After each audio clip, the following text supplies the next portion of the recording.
Hi, I'm Megan. Welcome to today's live reading of Master Campania by Sylvia Black, presented by Itsy Bitsy Book Bits. Join me. Chapter 1, Campania. My jaw locks tight with irritation as the miles go by over the highways of Italy. Overmaster Descalia has felt the impending danger of our enemies for quite some time. Now, it's finally clear to all the vampire masters who we must defeat before we can ever hope to get a trail of the rogues. First, we must find the pesky witches and make them tell us what they know about the rogues they're working for and divulge the names of the other traitors wreaking havoc in our world. Then, and only then, will we be able to end the rogue vampires for good. So many traitors among us, it's hard to fathom. Dragos, Securius, and the other warriors we have trusted for centuries.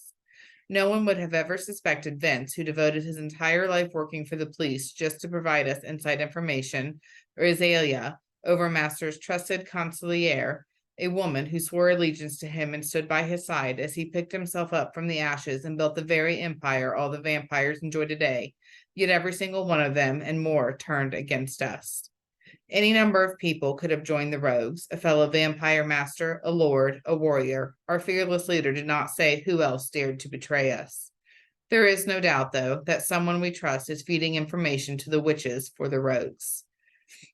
I have every intention of finding out exactly who it is and make them pay. They picked the wrong location to hide out when they selected the nightclubs of my region. They won't be able to blend into the nightlife for long because my hunt for the evil little creatures begins tonight. I know the southern Italy region like the back of my hand. The nightlife activity is a good place to disappear and blend. Our enemies aren't as smart as they think they are, though. The sneaky witches are about to learn just what a big mistake it was coming to one of the cities under my watch to hide. No place in the region of Campania is a safe haven for them when all of the community members are loyal to me, a trusted vampire master known for taking care of his flock.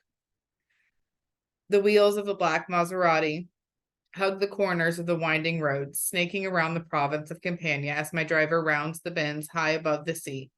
The lights of the houses set into the hill and those shimmering from boats across the water shine against an otherwise pitch black night as we set out on our search for the pesky witches. We may have dealt with rogue vampires time and time again, but there are more out there now. The rogues, or the orchestrators as they used to refer to themselves centuries ago, are stirring and growing in numbers. Overmaster Descalia and Luciana have exceptional powers and have felt them for some time, but now it's not just the two of them who feel the presence of our enemies. Even the 12 masters of the vampire consulate feel it, including me. Even the lords who work beneath us in the region sense the tides of trouble swirling in the wind. Every time the orchestrators rear their ugly heads, we face a never-ending battle to control the destiny of the vampires and preserve the life that we've worked so hard to build for vampires today.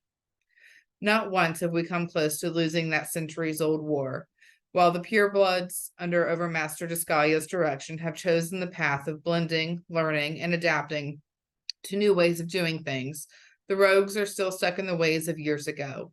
We've always managed to send the rogue vampires who want to revert us back to the blood-sucking creatures we were of years past, back to the dark ages where they belong. But every time they regroup, arm themselves, and come at us with a different method of attack. Even still, we've always prevailed. But that could all change now. The witches have always remained neutral in the war between the rogue vampires and the purebloods of today. The pesky witches are always making trouble, especially about our land in Romania. However, in the greatest battles between the rogues and us, they've never taken a side, always taking to their havens until trouble has passed. Until now. I plan to find out exactly why this group of witches has aligned with an enemy from the Dark Ages, even going against their own coven leaders. Why they would want us to revert back to a time when vampires roamed the streets, snatching humans for snacks, is beyond me. Even the witches are safer these days as a result of our power, no longer sought out by the same enemies they seek to protect. My jaw locks with irritation. It makes no sense whatsoever for these witches to side with the rogues. Witches have been oppressed, openly burnt alive for having the gift of magic and to heal. If anything, they should be taking the side of the vampire masters who have the power to go up against the rogues and even the humans if needed. Whatever the reason, the witches we're after now should have never gotten involved with the rogues or left the safety of Devora's coven. That's a line even they can't cross and come out unscathed, and I and the other vampire masters will see to it that they pay for their outright betrayal. Just because they've blended in with the humans and other underworld dwellers who like the lights and the action of the city doesn't mean that I won't find them. My region may be vast, but my driver knows exactly where to go for some of the best nightlife in Italy. We continue searching city after city in my region. When we find them, we will get the answers we want and make them pay if it takes all night or all day. We reached the outskirts of Salerno, weaving the luxury sedan through the main roads and back alleys near the tourists, weaving the luxury sedan through the main roads and back alleys the tourists never stray into. Although almost midnight, the pulsing music from the club not too far up the street drifts over the quietness of the city. My keen ears hear the distinct little cackle of a pesky witch as the sound floats onto the wind along with the rhythmic beat. I gesture to the side of the road. Pull over here and let me out. I step from the black sedan and tug on the ends of my dress shirt, adjusting my cufflinks and suit jacket before walking the short cobblestoned distance to the club just half a block away. The big burly guy at the entrance gives me a nod of recognition. Evening, Master Campania. Go right in. He unhooks the red rope and lets me through the redwood double door. Earlier in the night, he probably had to keep the crowd of clubgoers at bay as they waited until opening time. A strand of multicolored light flashes across the room, blinking in time with the rhythm of the song.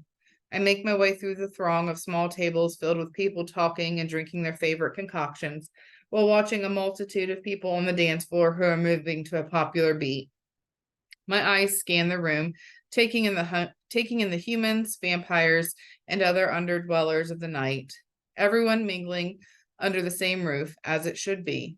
Divisions that still exist in other regions, even today, do not exist here. The humans and vampires may not see eye to eye on everything, but they respect each other and the power the other faction holds, at least in most of the clubs. I recognize the dark-suited syndicate man in the corner and give him a chin nod as I pass by his table. Even the syndicate fucks mingle with us all in Campania. They watch the pretty dancing girls strategically located throughout the club, just like all the rest of the red-blooded beasts. The syndicate knows exactly how the division of power is distributed in South Italy. They know they need the vampires as much as we need the humans. We may not agree on the division of territories, division of product or profits, and other minor things, but all in all, we accept the other as a necessary and essential part of doing business in the world today. But the witches are a totally different thing altogether. I have no doubt that one of Nick Molina's men from the syndicate has no idea he's hanging out in a club entrenched with the witches, the humans. With the witches, the humans, and vampires hate. A tinkling sound, although soft, captures my attention amid all the other noise in the club. My eyes home in on the shoulder-length, dark-haired woman with big green eyes sitting in the corner of a horseshoe-shaped leather seating arrangement, with a tall drink on the table in front of her and others lined up in front of her friends. She laughs again at something her friend says. Found you.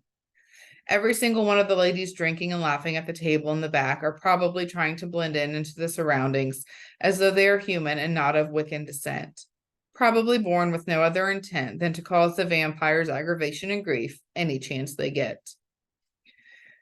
My eyes track the sway of her perfect heart-shaped ass adorned in a short cobalt blue skirt that leaves a long expanse of creamy thighs and slender calves displayed as she makes her way to the center of the room with her friends. Her silver shorty boots click against the wood of the dance floor as she and her friends begin dancing to the ultra-contemporary beat. She spins and raises her hands in the air, her eyes closed, soaking in the moment, allowing me an unfettered view of her perfectly sized breasts, which bounce sweetly with each movement she makes under the thin material of her clingy white leotard top. It's hard to believe that such an evil little creature can come in such a beautifully wrapped package, but the witches have always had the uncanny ability to lure and ensnare even the most careful of males with their female wiles. She absorbs the music and moves seductively with the beat, causing my dick to shift against the inside seam of my pants. Seductress, enchantress, beguiling little witch. The group of 4 females eventually tire. They make their way back to the horseshoe seating arrangement in the back corner where an overzealous waiter meets them to take their refreshment order.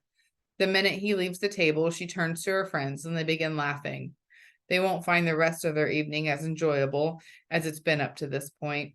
I stalk forward, intent on catching the pesky witch by surprise, but her eyes suddenly shift, opening wide as she realizes exactly who I am.